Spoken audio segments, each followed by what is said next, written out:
Annonce, ouais. 5 sur 5, deuxième.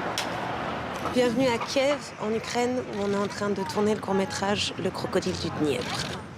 Lorsque j'ai eu l'idée de participer à la collection, il restait, je crois, 3 jours pour présenter un projet. J'avais un groupe d'amis à Kiev, justement, qui avait été particulièrement touché par cette crise. Et donc j'avais ce désir de faire un film sur la jeunesse ukrainienne. Et c'est semblé comme une évidence que Lou Doyon, ça faisait sens de confronter Lou aux jeunes Ukrainiens que je connaissais. Ça fonctionnait et ça racontait ce que je voulais raconter. Je connaissais pas du tout cette ville, et c'est vrai que c'était une histoire tellement improbable et tellement loin de tout.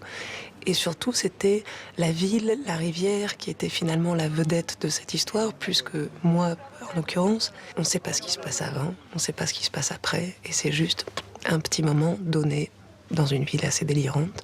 Et c'est ça qui me plaisait beaucoup. Ici, il faut tellement se battre avec tout, avec le passé, avec les complications politiques, avec Tchernobyl, avec plein de choses. Enfin, dès que tu parles à des gens de notre génération, c'est surréaliste, les étapes différentes qu'ils ont vécues.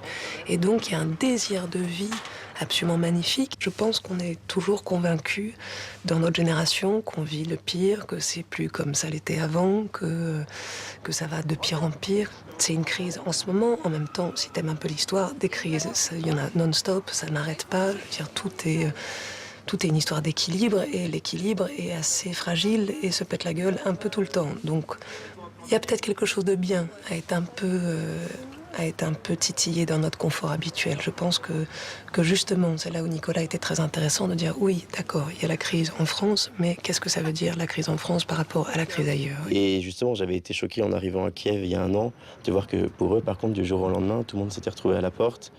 Voilà, et ils étaient tous à attendre que la situation change, mais il se passait plus rien, le pays était sur pause, quoi, complètement. Avant de regarder ce film, déposez la journée et laissez-vous embarquer.